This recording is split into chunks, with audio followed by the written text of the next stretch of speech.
Hi, I'm Leo. I'm the head of the Stavanger Filmmakers Club. As of the time of filming, we're meeting every Monday at the library, 6:30. The room is Schillerwerkstätte. If you need any more info on that, check out our Facebook page or other links I've got in the description. You can email me and find out whatever you need to know. I wanted to make a brief video because somebody at the club on Monday asked me about the history of our club and how we got started and what we've been up to and so on. Oh, and before I go any further, I'm growing this beard for a role I want to play over Christmas. It's getting vaguely ridiculous already, and I'm really excited to see how long it gets by December, and then I'm really excited to shave it afterwards. I'm just really that dedicated to being an actor. I realised that I'd really wanted to make a video on how I'd started this club, and then I just kind of not done it and started to assume that everyone knew what I was up to and why I started it and so on. And they didn't, and now people are kind of curious. So I thought, cool, I'll make a video and just explain what I've been up to in the last year. So it must have been like last summer. I was hanging out with a friend and we were watching some films, and we got to talking about what we would do in another life if we could choose a different career. And I can't remember what he said, but first I said therapist for some reason, which he thought was hilarious because he thought I didn't seem like the kind of person who could be bothered listening to other people's problems. And then I realized, yeah, you know what, that would be ridiculous. I don't want to be a therapist.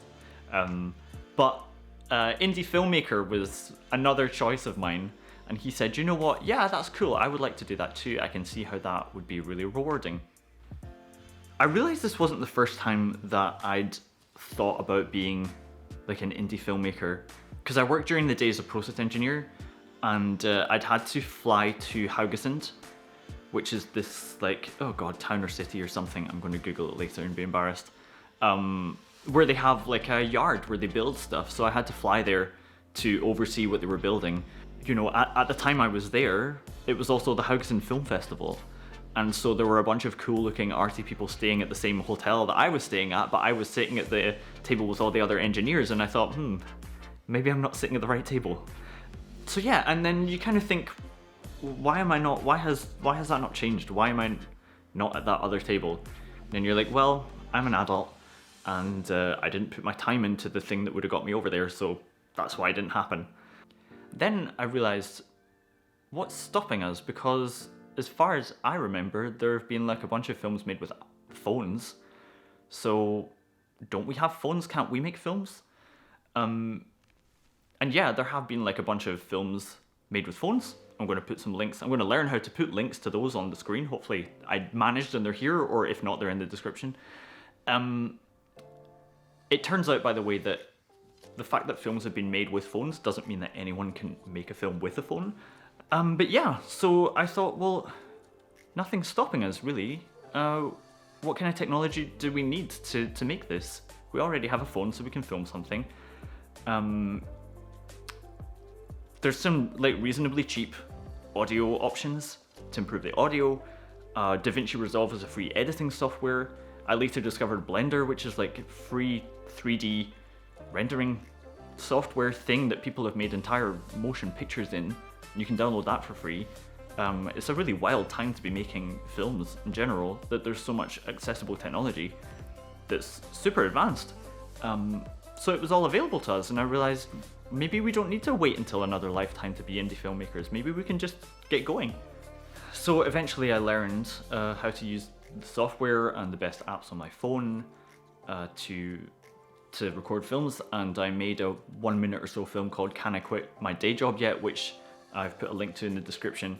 And everything I've made and everything I put on this channel is literally the very best I can do at the time. And thankfully, hopefully you'll see the quality improving over time just because I've been putting the time in. But what I did was I took this 1 minute film, and there was so much work involved in making that 1 minute film for various reasons. Like, I've been running a podcast where I interview creative people, like mostly writers, for a few years, and when I started that, it took me like a few weeks to build up the confidence to listen back to my own voice. So by the time I'd made this 1 minute film, I had to get accustomed to looking at myself on camera, not being so nervous when I press record, and then looking at myself when I was editing myself, and looking at myself acting. Those were like all different milestones that I had to achieve in order to make this little film. Finally, the next milestone was to show it to other people for feedback. So I went on meetup.com and I set up an event for Stavanger Filmmakers Club, and I asked to meet at a bar that I knew that was nearby, and I prepared this little film to show people. And one guy showed up, a Russian guy who makes tutorials to help Russian people understand their technology that they have in their home. He was also an engineer, very technically minded. And then I thought, you know what, maybe Stavanger is not the town for filmmaking. Maybe this just can't be done. Maybe they're all engineers like me and I can't escape. So I went home a little crestfallen. I appreciated the one guy for showing up, and he was very encouraging as well, but it wasn't really enough to start a club, I don't think, just the two of us. I might have kept going with him if that's what happened, but what I did instead was I made a bunch of flyers, and I went to other clubs like the photography club that there is in town. I went to the book club and I started handing out flyers and saying, please come along to my next event, like this is how you sign up, this is how you find out about it.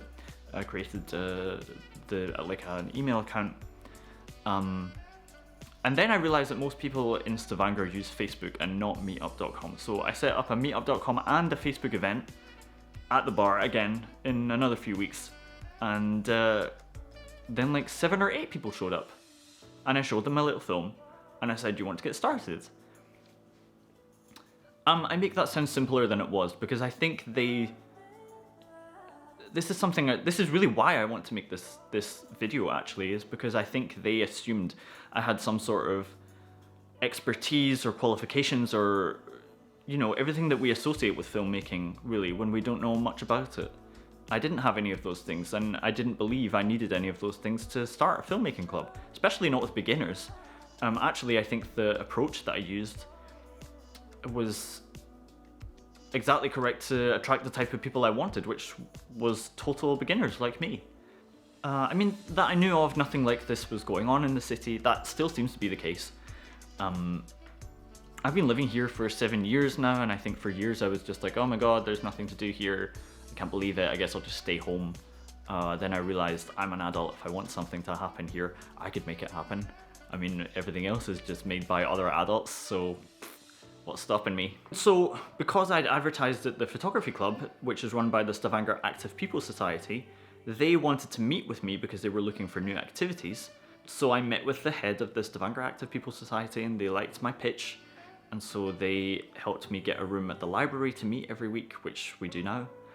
And I got to use their organisation number if I want to book little community centres for acting workshops and things like that. Yeah, and then I just started these meetings at the library, and I've been making it up as I go along, just depending on what interests us each week. Sometimes we give little presentations. I mean, you can find everything we've done on this channel, and we just kind of run it week by week. I mean, the thing that's so compelling about filmmaking, or like any artistic activity or anything you do in your spare time that's this compelling, is that you'll never be done learning about it. So we just kind of pick an area that interests us, and anyone else is welcome to give a presentation too, because there's every chance that they know as much about it or more than I do, in which case I want to learn from them. So I don't know that there's really more to it than that. I mean, I gather bits of kit, like every month when I get paid, I'll get another little thing and I'll learn how to use that, and I'll use that in the next film that we make, and the films we make get slightly better. We even made a whole feature film while we were in lockdown, and we're sending that out to festivals right now, and hopefully you'll get to see it one day. But I didn't know that was the goal. I didn't know anything was the goal beyond the next meeting that I had, and it remains like that. I still don't know what we're going to do in the club really beyond the next time we meet, and that's been good enough for a whole year, so it's probably good enough for every year. And it seems to be a pretty good way to go about things. I think the reason I avoided doing things this way for so long is because I assumed what I see other people assuming, and I don't think it's the right way to go about things, which is that, you know, if you want people to listen to you and you want to be a leader, then you need to demonstrate that you're this like immaculate person with these great qualifications, and that's why everyone should just shut up and hear what you have to say, rather than saying like, look, I'm a human, I know this much, you know, would you like to join in to this person? You don't need to falsely represent yourself at all. In fact, the less falsely you represent yourself, the more like endearing you are. And we like to see people who grow and learn, and those are like, that's why we like stories. That's what happens in the stories. That's why, you know, there are no perfect characters. There are no good perfect characters, because that's boring. They don't evolve or change or anything. And that's happens to be, I think, what we like about people as well. And so you build trust by openly growing in front of other people, and by inviting them to do the same. That's how you build a team. The reason I make this video is because, yeah, of course, it's to clarify for people in my club what we're doing. But if you're watching wherever you are in the world, like, what do you feel like doing? What's available in your city or town? Or what do you wish was available? What can you make happen? Just go for it. Like, whoever you are, whatever you feel like doing, what's stopping you, honestly? Unless it's like a sport and you have to be really good at it. But I can't really relate to that, so I can't help you there. But if it's something like the arts, I mean, you can get going at it whenever you want. Of course, there's more to the story of this year, or to me as a person, than I can summarize in a very brief video. For example, I think it really helps to be 31 like I am and see so much time passing and going. The only things that are changing are the things that I put time and effort into. And if they're not changing and my situation isn't getting better in any particular regard, it's because I haven't put any time or effort into that particular thing. And then you watch all this time pass, and you're not closer to the things you wish you were doing. It's good to have all that time pass to go to motivate you to really put time and effort into the things you want to do, because you know that if you don't, they're just not going to happen. So I think just having reached this age gives me the confidence to build a club like this. But I really don't want to emphasize too much why I specifically am any good at starting a club like this, because I want the message to be that you could start a club for any particular activity that you feel like. I think that I think will always be the most important thing that my club offers, is that lesson to anyone who shows up. Last time I said, listen, like, you all showed up to a filmmakers club, so I have the right to assume that you're all filmmakers, and I could see people were a little terrified by that idea. But it's the Stavanger Filmmakers Club. It's not the Stavanger, it's not the Stavanger Good Filmmakers Club, it's not the Stavanger Expert Filmmakers Club, it's just people who make films. That's what makes a filmmaker. You can assume that identity straight away, and then you're good to go. So please, if you're in Stavanger, please consider coming along to our club. If you are somewhere else in the world and something's not going on that you want to go on, like, can you make it happen? Let me know if you do. You know, whoever you are watching, best of luck in all your endeavors. And please subscribe to our channel, see what we're doing. We're getting bigger and better all the time. And we're only just getting started. Thanks for watching, and until next time.